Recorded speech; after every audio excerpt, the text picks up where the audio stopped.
कि हमारे कुछ हाई कोर्ट के फैसलों में और सुप्रीम कोर्ट से 100% मामलों में जिस तरह से हमें इंसाफ मिला है, उसमें यही कहा जा सकता है कि सुप्रीम कोर्ट ने विधाता की तरफ से जो पावर्स उनको डेलीगेट पावर्स थी, उसका सही और जायज़ इस्तेमाल किया है।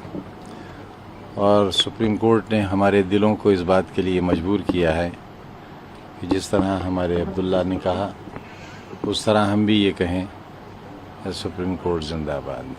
सर, परिवार आपने बहुत ज़्यादा परिवार ने सफ़र किया है इस चीज़ को लेकर के, क्योंकि 26 महीने से लगातार आप अंदर रहे हैं, परिवार लगातार जेल में भी पहुंचता रहा, लेकिन कुछ राजनीतिक दल और देखो भाई, जब कोई बड़ा मिशन सामने होगा तो मुखालिफ भी बड़ा होगा और तकलीफ भी बड़ी होगी।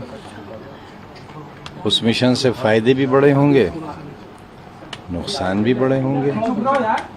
हमारा मिशन राजनीतिक नहीं था। हमने अपने 40 साल के राजनीतिक कार्यकाल में पार्टी के नेताओं के, अपने सियासी आकाओं के जूते इसलिए सीधे नहीं किए थे कि हमें अपने लिए सोने या चांदी के कंगन चाहिए थे। हम कहाँ रहते हैं ये आपने देखा है, हमारा शहर कैसा था और अब कैसा हो गया ये भी आपने देखा है। यहाँ की इमारतें अगर आप देखें, यहाँ का नगर पालिका देखें, गांधी समाधि देखें और चीज़ें देखें, आपको अंदाज़ा होगा कि हमने कैसा शहर बनाया। इस सब के पीछे जो एक बुनियादी मकसद था वो ये था कि मैं, क्योंकि अलीगढ़ मुस्लिम यूनिवर्सिटी का पढ़ा हुआ हूँ और ये मेरी किस्मत की खुशनसीबी कहें या बदनसीबी कि जब मैं LLM फाइनल सेमेस्टर का स्टूडेंट था, स्टूडेंट्स यूनियन का सेक्रेटरी था, उसी वक्त मुल्क में इमरजेंसी लग गई थी और तब भी मैं जेल गया और 2.25 बरस बनारस की जेल में। तो जब ज़िंदगी की शुरुआत हुई थी तब भी जेल में था। अब जब ज़िंदगी अपने आखिरी दौर में है तब भी जेल में था। सर, अपने से कुछ गिला, कुछ शिकवा, तो मैंने अलीगढ़ में एक शेर सुना था अपने तालिब इल्म ज़िंदगी में कि चश्मे सैयद नगरा है कि फिर उठे शायद। चश्मे सैयद नगरा है कि फिर उठे शायद, कोई दीवाना अलीगढ़ के बयाबानों से। तभी मैंने अपने छात्र जीवन में ही ये तय किया था, मैं कोशिश करूंगा कि एक और AMU तैयार किया जा सके। बड़े भाई बहुत नाराज़ हैं और वो कह रहे हैं कि मुस्लिम जो हैं वो खफा हैं अखिलेश यादव से, बहुत ज़्यादा वो भी खफा थे। और आज उन्होंने सोचा, जब मेरा सवाल भी था तो वो यही कहते नज़र आए कि वो आए नहीं और हमने जो यातनाएँ हमारे भाई ने झेली है, हमारे परिवार ने झेली है, वो इस देश को हमेशा याद रहेगा। देखिए,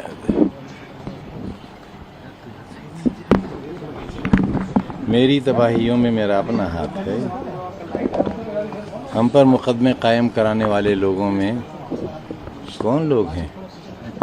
सबसे पहले 8 मुकदमे हम पर कायम हुए और उन्होंने ये कहा कि आज़म खान ने जबरन हमसे ज़मीनें छीन ली। उन 8 लोगों ने हम पर मुकदमे किए यहाँ सिविल कोर्ट में। उन 8 लोगों के पेमेंट चेक से किए गए थे और जो ज़मीनें 2000 रुपये बीघा की भी नहीं थी, उस वक्त हमने कम से कम 40,000 रुपया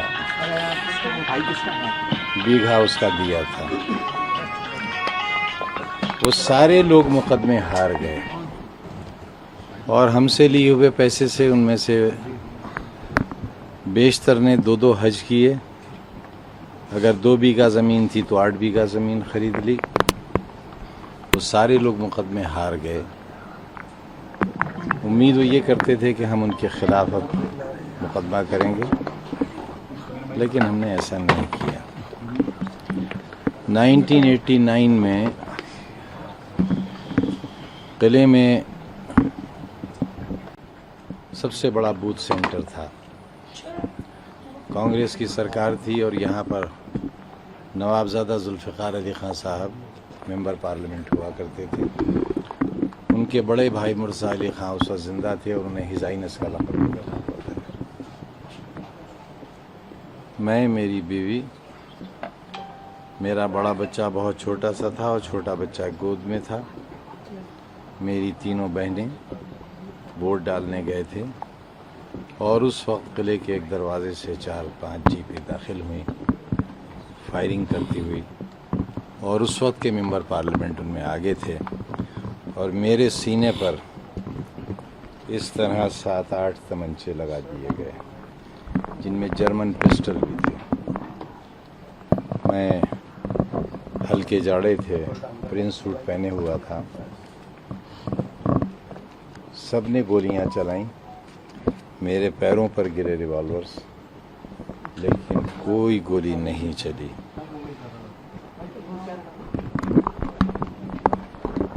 पुलिस फायरिंग हुई, कई 100 राउंड गोली चली। मेरी मौत नहीं आई थी, मैं नहीं मरा। और उसी मैदान में, जिस मैदान में यह हादसा हुआ था, पहली बार सरकार बनी, मैंने वहीं हेलीकॉप्टर उतारा और लोगों से पहली बार ये कहा कि तुमने सुना होगा अल्लाह होता है, तुमने सुना होगा भगवान होता है, मैंने देखा है।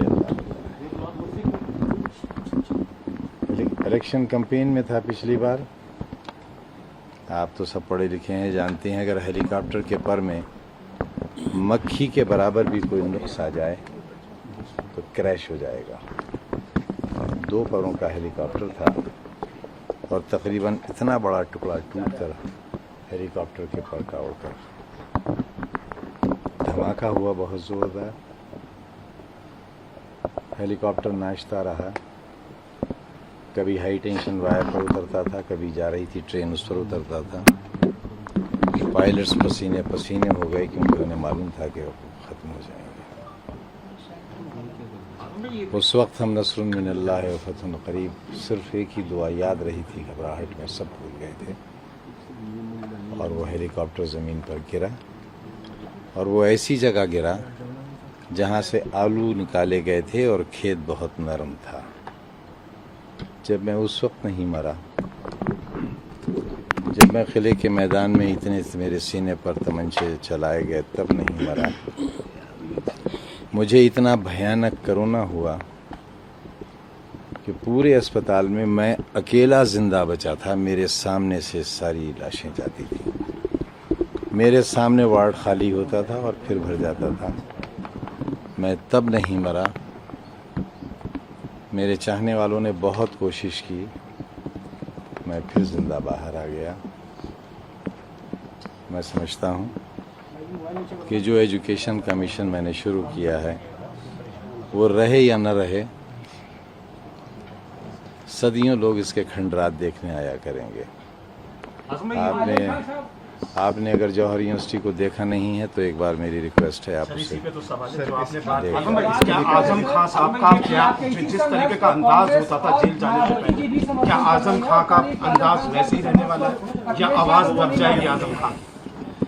देखिए, मैंने आपसे अर्ज किया कि मैंने 40 साल सोने और चांदी के कंगन हासिल करने के लिए नहीं की थी। न मेरे पास कोई बंगला है। जब ईडी वाले मेरी इंटरोगेशन करने के लिए जेल में 5 दिन आए और उन्होंने मुझसे पूछा विदेशों में कहाँ कहाँ आपकी प्रॉपर्टीज़ हैं, कहाँ कहाँ बैंक अकाउंट्स हैं आपके, तो मैंने बस उनसे इतना ही कहा कि मुझे आपके सवालात पर गुस्सा नहीं आ रहा है, बल्कि इस बात पर शर्म आ रही है कि मैं कहाँ पैदा हो गया। आजम भाई, ये जो मुकदमों का दौर शुरू हुआ आजम भाई, ये आपके पार्लियामेंट बनने के बाद शुरू हुआ। इसकी वजह ये तो नहीं कि एमपी का इलेक्शन लड़ा, एमपी चुनेगा या उसके बाद से मुकदमे किसी को दे दो आइडिया। कहने का मतलब ये वो की राजनीति में आजम खान बड़े कदम बन जाए इस वजह से तो नहीं। वो तकरीर मेरी एक दिन में कई करोड़ लोगों ने सुनी थी। मैं नहीं जानता क्या हुआ, मैं तो ये जानता हूँ कि मैं